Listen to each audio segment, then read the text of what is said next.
Hello and welcome to HealthAfrik, where we delve into health issues and also explore the solutions to these issues. Today, we are going to focus on how technology is transforming the way we receive healthcare and also how we manage our health. We'll go for a quick break, and when we come back, I'll introduce our guest to you. Please stay tuned.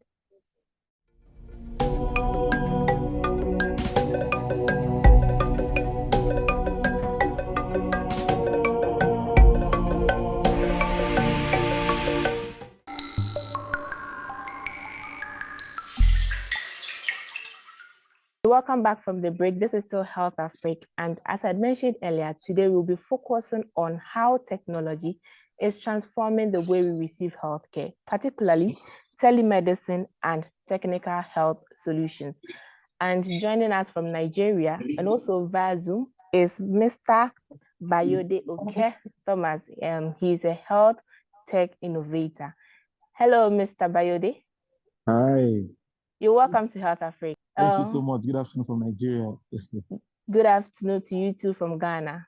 Now, before we start with our discussion, I would like you to introduce yourself to us. Tell us a bit more about yourself, aside being a health tech innovator. All right. Thank you so much for having me. I'm super excited to be doing this, connecting all the way from Nigeria. So my name is Bayode Oke, as you mentioned, currently country lead, head of operations for Instant Trap here in Nigeria. Instant Trap actually, started in Ghana, where the founders are actually Ghanaians, Seth Pansa and MS Apia as well. They're both Ghanaians, So aside being an healthcare innovator, I've always just been a young, individual who has so much drive to, do better in the world, pretty much, right? So it all started from when I was in school, being in med school and then studying to, become a career person in the healthcare space. I just wanted more, to do better, to stop complaining of what is happening in society and then be a hope for change, right? So started, first with the Innovation Group. So I co-founded the company called the Innovation Group. The company was, created to harness the strength of youth for the purpose of change. And that was to, help gather youth together, because when we can change things from when we're young, we can affect what happens when we're older, right? And then because the older generation probably didn't have the right, the right exposures, the right opportunities, the right learning, we're not able to plan and pre-plan an anticipation of what the future holds.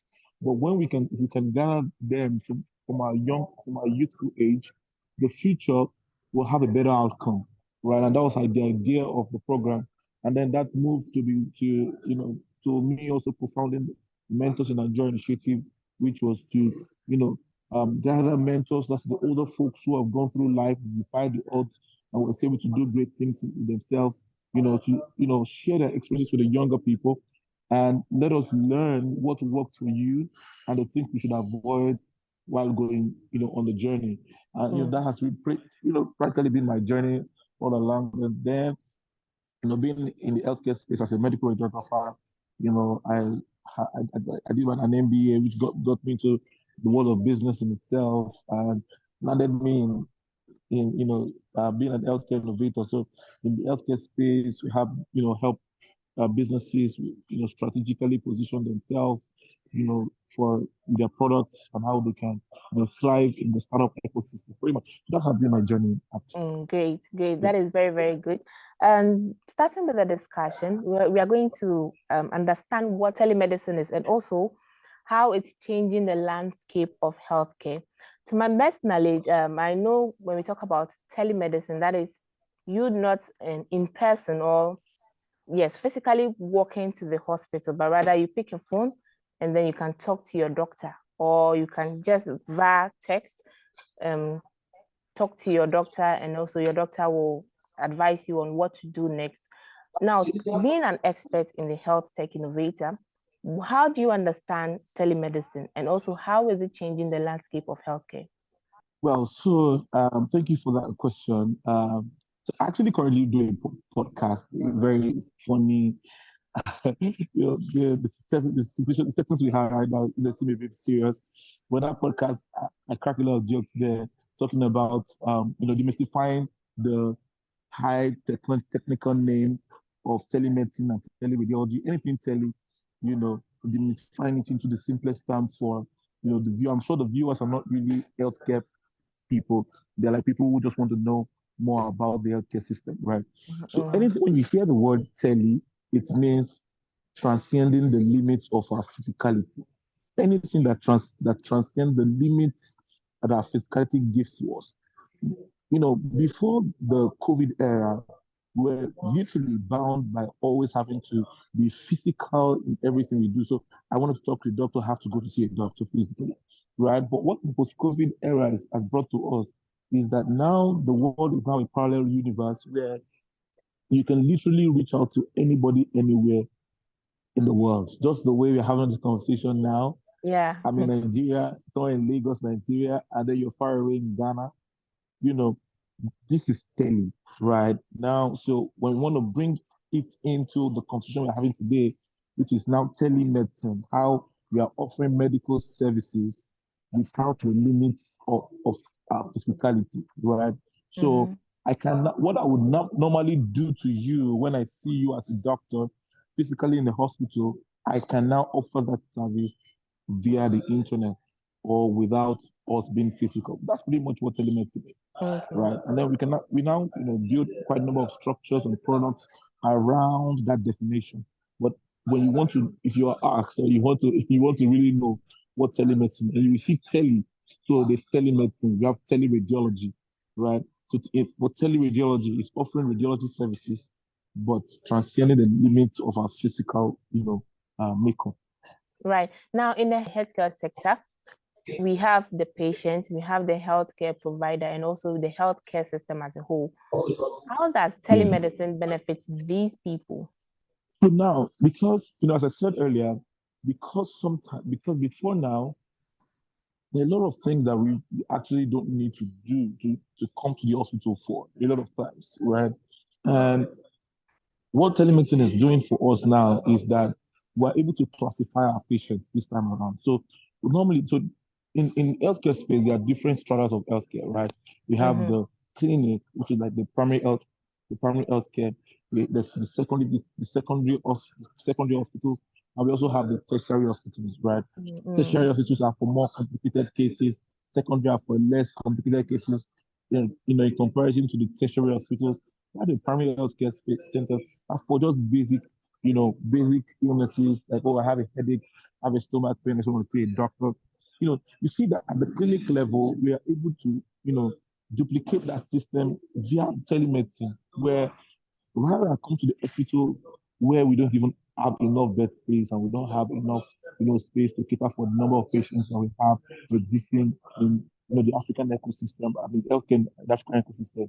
With telemedicine now, we can now replace the clinic. So the clinic can now go live on the internet or, beyond the clinic as well in terms of consultation. There's also the drug refill. You don't have to come to the hospital to see a doctor for a drug refill. Take, for instance, a patient wants to come to the hospital. The patient is a casualty already, is a patient already, right? And then you're coming, let's say, we're in Africa, probably through a bike or a public transport. And there's so many possibilities that can happen. The possibility of an accident happening, actually, right? Which making the patient who is a casualty before, and then having a new casualty, probably maybe driver or maybe the rider who is riding into the hospital, then we can have more casualties. When we can easily duplicate the system via a telemedicine platform. Right. So what telemedicine is doing for us is that it is helping eradicate the things, the systems and the processes that actually don't need us to be doesn't need us to be physically present. Right. So the clinics can now go online, drug refills can go online, supply of drugs can come to the patient without having to go to the hospital. Right. So these are the benefits that telemedicine can bring to us when we embrace technology. Right. I'm sure someone listening or someone watching would say, when I go to the hospital, I have a nurse who take my temperature. they take my height, my weight, and all that. Now, how can this be done via telemedicine? Because you are saying I shouldn't come to the hospital physically, but now I can get in touch to the doctor via my phone. How can this be incorporated in telemedicine? Trust me, there are a lot of advancements that are currently existing. I won't tell you right now that we are where we are meant to be in terms of telemedicine as a technology. But trust me, the idea of tomorrow is to keep hope alive, but also improve the processes of today. The first approach is to embracing telemedicine first, because we have to every tomorrow to improve what we've done today. I can tell you for a fact that today there are smartwatches that can currently take some vitals. I can tell you for free. There's currently smartwatches that are incorporated into some telemedicine platforms that can easily take your vitals. Like But what what are I the have. vitals? Exactly. What are the vitals we're talking about? Your blood pressure, your height, your weight, BMI, right? And then it goes good. And probably, let's say for oxygen, your SpO2, using a pulse oximeter. These are devices that first can be done independently without the help of a nurse in itself, right? I mean, we have patients, who manage for diabetes or for hypertension, and then we have to tell them you have to buy a sphygmomanometer in your house so that you can monitor your BP. Before, it was not like that, but now we've seen that we don't even have enough manpower to be helping the patient monitor their blood pressure. So now the patient needs to take responsibility for their health as well. Yeah. So telemedicine is going to get us to a point where patients will be actually responsible for their health care, right? In the patient's house, you can have a pulse oximeter, you can have a sphygmomanometer, you can have a weighing scale, you can have an height scale, and you can do these take these vitals yourself. There are also telemedicine platforms already that they have dedicated nurses in different locations that they can send to your houses to help take these vitals so that the doctor can see you. Trust me, the first approach is that we embrace technology first. Yeah. We have tomorrow to improve what we've done today. Interesting. Now, before we go for break, I would like to know, how can telemedicine detect infectious disease? Now, you see, this is the sweetest part of telemedicine and technology generally, data gathering.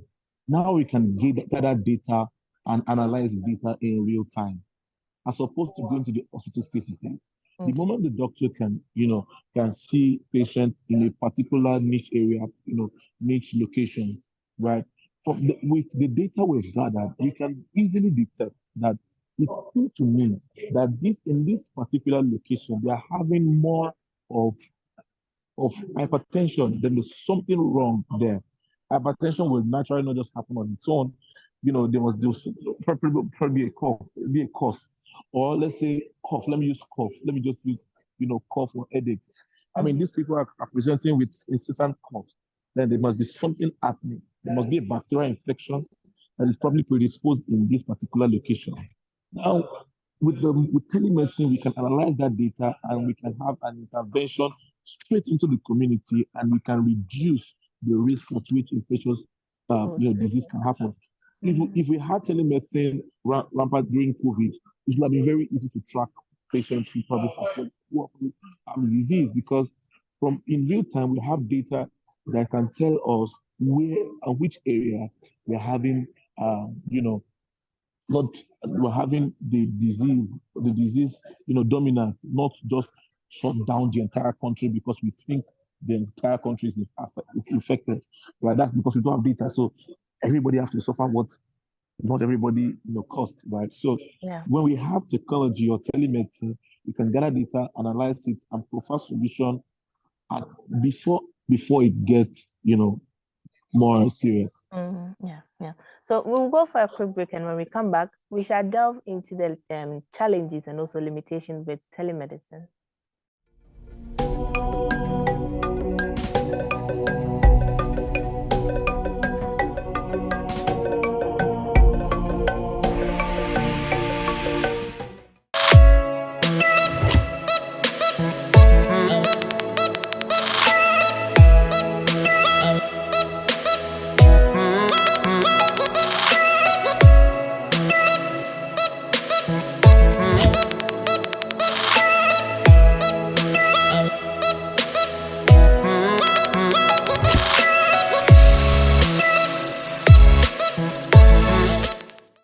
welcome back from the break, and this is still HealthAfrik. Today we are discussing telemedicine and also digital health solutions.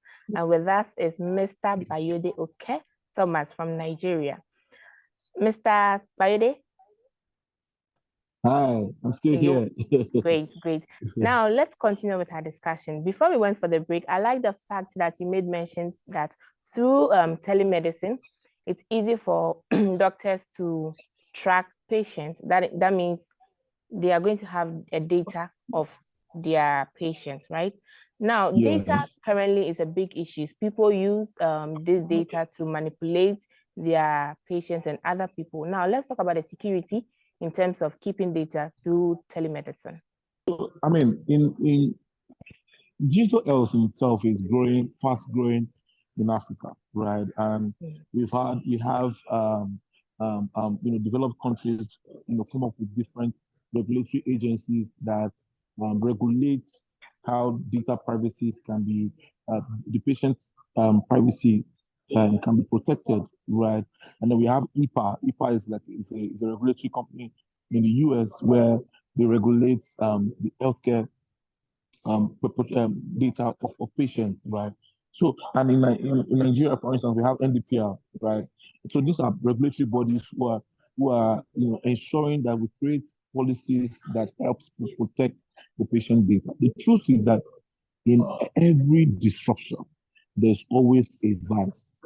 But we will not throw away the advantages. Yes, we won't throw it all away because we can smell a disadvantage. There's always an evil. It's good when if we can learn and mentor the evil, to ensure that we cap the evil to the best we can by regulations and policies, right? While we outpick the advantages from it, right? The regulatory bodies will, from day to day, time to time, improve the regulation of ensuring the patient data are protected, while some other people are also ensuring that we benefit the most we can, to make the patient's health better. I can even tell you for free, beyond even telemedicine, there's still a gap that we still miss for patients, which is patients making informed decisions for their own health outcomes. Like, for instance, hospitals are actually there for capitalism, profit and loss. Hospitals want to make money. And it will amaze you that some hospitals will be treating patients on diseases they know they can't treat. Like, for instance, I have a patient comes in with a neuro issue. You're a general practitioner. What you should do is you refer this patient to a neurologist or a neurosurgeon, whoever it is. But because you want to make money, you still keep the patient in your hospital and ensure that this patient stay for bed stays as much as they can before you do the referral. Now, this patient is ignorant of any health knowledge, right? He doesn't know anything. You just told the patient that, oh, this is what is wrong with you, and this is what we're doing. The patient doesn't even have any idea, right? What technology can do for us is to help make the patient more informed, and they can make informed decisions. For instance, you can just chat a doctor, not necessarily telemedicine or consultation now. Just chat a doctor, this is the situation I'm in now. What do you think? Get out of that hospital now. They can't treat you for your case. And they can now make an informed decision without feeling bad, right? Not like, right now, without technology now, if a patient says he wants to leave the hospital, they tell you, please sign that you decided to leave the hospital at your own will. And if anything happens to you, you are not liable to it. Like, for real, So you see, these are the things that technology can do for us. It can help patients more aware and informed to make informed decisions from their symptoms to their treatment. That's the product I'm actually building currently. It's like the idea is that every patient will have a doctor friend that they can chat with quickly before even going to see a doctor for a call. Ask a doctor friend, which hospital should I go to? Where should I go? What should I do now? Now I've seen this doctor. He gave me this. Is this right? So you see, in some hospitals, they don't even tell the patients the drugs that they prescribe to them because you don't want them to go and buy the drugs outside your hospital. You see, these are things that we need that technology can help us delete and help the processes better for the doctors and also for the patients eventually. Right. Let's talk about the role of artificial intelligence in telemedicine and also digital health solutions. What can it do? What role does it play in it? Well, because we're still growing in the ecosystem, right? So there are very few. I don't want to be very absolute. There are very few AI models in Africa as we speak.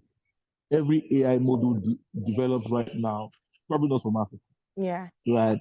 So let's use for instance ChatGPT. Really not Africa, right? So so there's a lot we still have to do in terms of training our machines and building more AI models that is African sensitive. But because trust me, the African ecosystem has its niche and it has its own processes and culture. Right? When I say culture, I don't mean tradition. I mean our way of life. Right. So AI is going to do a lot for telemedicine. It's going to help, automate a lot of our processes, right? Like talking to a doctor friend, you could have built an AI model that has been trained that to be a doctor friend that can help you make an informed decision, for instance, right?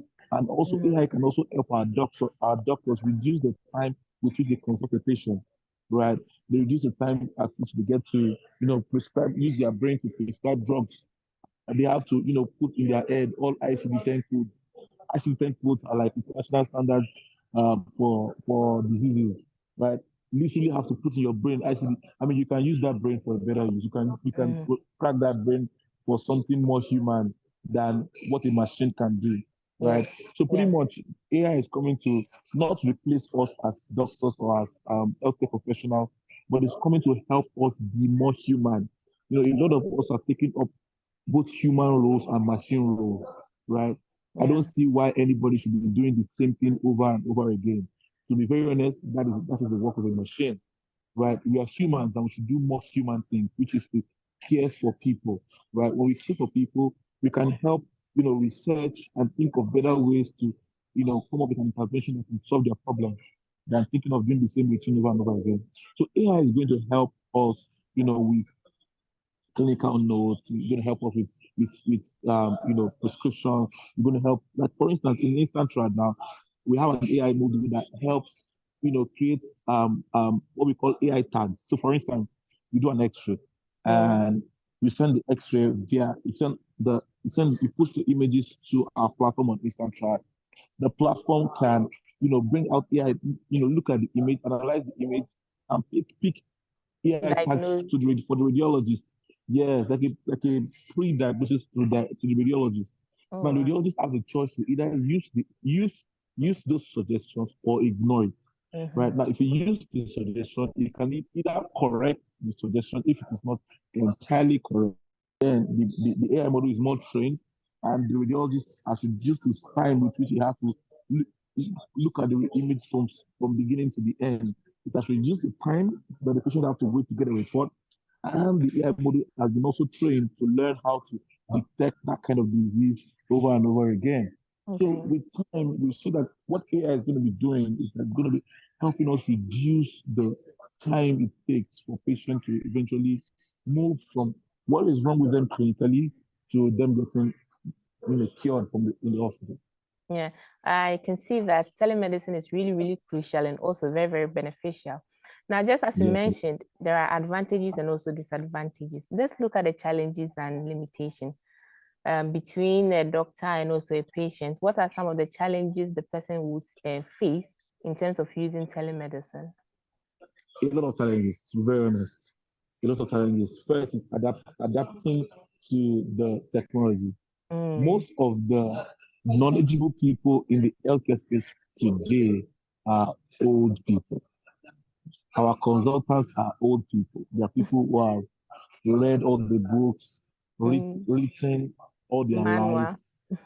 They love to write. I can tell you, it's a huge challenge we face when we are onboarding our doctors. And guess what? They are super amazing people, right? They are very intelligent. They literally know what is wrong with you by you just talking to them, right? But Yeah. they are not tech savvy, right? So that's the problem. Adapting to the growing technology. But obviously the young will grow eventually, right? Yeah. If you can embrace it as fast as we can, but we'll get to the destination faster. The longer we wait to adopt technology, the longer we get to the destination of having a robust healthcare system that is available to all, right? So that's a huge challenge there. Adapting to the use of a smartphone or laptops or even dictating. I mean, because with telemedicine, you don't have to type. You don't even have to type anymore. You can dictate, and then your clinical notes are written. By just talking to the computer, right? So that's a challenge. We also have challenge of people feeling that their jobs will be replaced. The truth is that we're going digital, right? Jobs, digital is going to create digital jobs, while orthodox jobs will be replaced. For instance, in the era where we had typewriters, imagine those who have, we had very skilled people with typewriters then. They can very type and then move that typewriter bar and then type in the move with the bar with, back then, very skilled. Some will not even, some can close their eyes and type with a typewriter. But Yeah. guess what? We've changed. Typewriting job wasn't deleted, so to speak. It moved, right? So Yeah. while you're doing all you can with the current system, know that one thing is constant, and that's change. Change is going to happen. And when change happens, what we need to do is to learn the new technologies that are being in place now. And the more you learn that, the more you become relevant. Just trust me, right? So I don't think that technology is replacing our jobs. Technology is just replacing jobs that are not growing and advancing. I think it is rather unfair for you to think that we're going to remain the same way we are. Africa is actually, getting the global stage right now. Yeah. Everybody's coming to invest in Africa right now. So which means that our systems will also change. So we also need to change with the changing times. And I think that just sorts it for us. I'm happy you identified transforming from the traditional way of healthcare, receiving healthcare. I'm happy you identified that as a challenge, because even during the COVID-19, whereby we were to receive lectures via online, there are many institutions that were facing challenges. Yeah. Students were not able to operate with Zoom and other virtual platform. Now, let's say a Exactly. healthcare professional or a patient want to adopt to this telemedicine. What will be your advice to the person? In what 3 steps can the person take to be able to use telemedicine? So first is to understand the platforms that are used to communicate, which is usually telephones, uh, smartphones, laptops, you know, tablets, right? First of all, is to love technology, love to use your phone. For the doctors, for instance, there's always an onboarding process for the doctors, right? Some companies actually, situate staff members in the hospitals for like 3 months before they eventually leave, just to ensure that they are properly onboarded. But guess what? The challenge we face is that the doctors are not even interested sometimes. We feel that there are more pressing things to do than train the platform. The truth is that the pressing things that seem pressing to us will keep being pressing and keep taking our time, our energy, and our resources because we're not adapting to technology. That thing that is actually important can actually be easier by embracing technology. So we can have both. We don't have to choose which. We don't have to choose either or. So when you are attending to your patient, when you want to attend to your patient, which is very important to you, the balance, there should be a balance there that you should also learn how to use the technology, right? And when you know how to use, because the companies will obviously train, right, and do their training to ensure that you can use the platform. If you can navigate through a platform, it's usually different. So usually the same process with other platforms as well. So training you with other platforms, if peradventure you leave that particular hospital you are, won't really be a problem anymore, right? So side, the patient having to love to use their smartphones, because usually the patient interface is usually not always that difficult. but the doctors end should, oblige themselves to the trainings from the, service providers and the interoperability of the solution as well. The solution should be able to communicate between this hospital and that hospital. So when a patient leaves a particular hospital, the patient shouldn't have to go through the same registration process again. We should be able to pull our data from the hospital that she previously visited and probably have access to the history as well, so that we can know that, oh, she took this drug at this time and she was predisposed to this. So if we give this now, it might help solve the issue. Then the patient outcome eventually, is an awesome experience because we embrace technology. I can see you're a very, very passionate person when it comes to technology. Now, what do you foresee, or what are some of the future trends in telemedicine that can also promote or develop our healthcare system? There's a lot of this virtual reality that has been untapped, right? Virtual reality where we can be in a particular location without not actually having to be there. Surgeries are taken right now. We have, virtual realities. There's a lot technology can do for us. I understand that there's so much evil attached to technology, but the truth is that when we have a positive future, if we can be more human, a lot of times because of the burden and the stress that the healthcare space the healthcare system can actually, present, it can make healthcare professionals get very tired. But the truth is that is making the entire process simpler and seamless, right? And you can do even more and help your patients more. I was saying earlier that technology has come to make us be more human. And what is humanity? Love, live, enjoy, do human things and not machine things, right? We're too used to routines, which are not really our core. Routines have taken away the place of love. So a doctor, for instance, what should be driving a doctor, for instance, should even be, how much I'm going to earn, but should be how to help this patient. But trust me, it's a full of stress when one doctor is seeing over 50,000 patients in a day. You see, so that can be tiring, right? It can suck out the humanity in you, right? And that's why we have to embrace technology as fast as we can, because it's going to restore us back to our humanity. Life will become easier, it will become simpler, patients will become happier. Just imagine patients that don't have to go through traffic in Nigeria, just go and get a drug that can be easily delivered to their houses. They don't have to see the doctor and either annoy the doctor or the doctor annoy them. So there's a lot that technology can do for us. There's virtual reality, there's AI, there's teleradiology, there's telemedicine, there's electronic medical records, there are a lot of things that technology can do for us. And as fast right, robotics as well, robots taking surgeries, basics, very simple surgeries that are like routine, not necessarily surgeries, or let me call it procedures, right? That you don't even need a doctor for, right?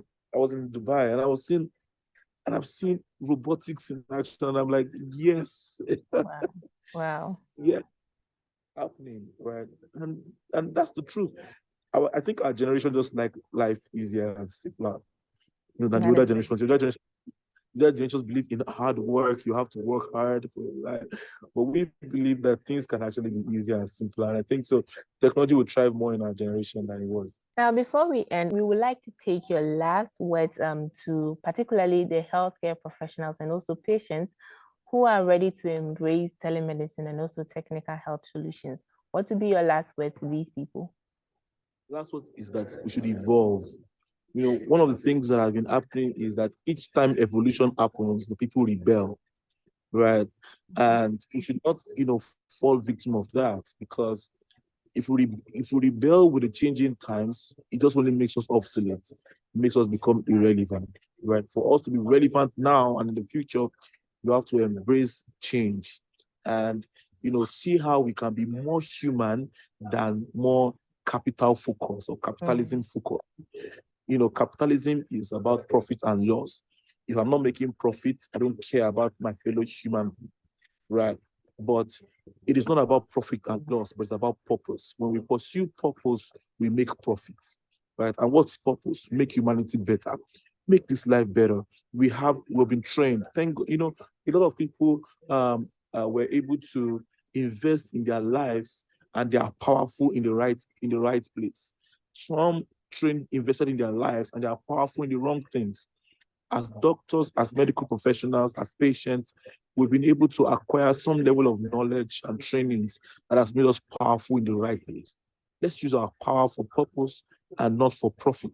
When it's about purpose, we really care about these patients.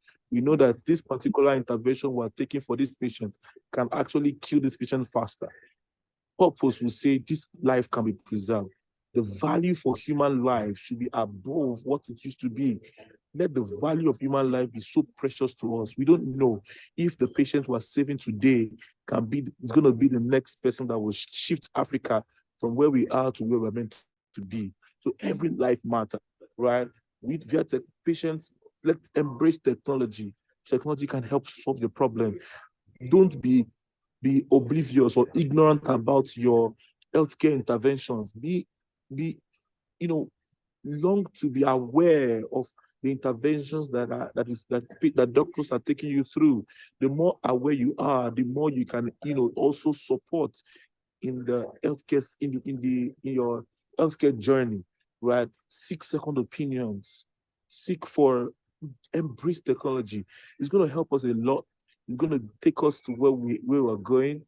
And trust me, the future we see in healthcare is a future where, I didn't mention this earlier, it's a future where therapy will be streamlined to patients. So we'll have built enough patient data that each patient, we can, create therapy measures, structs, and the DNA make out of a particular patient. So we'll not use paracetamol for everybody or use antibiotics for everybody.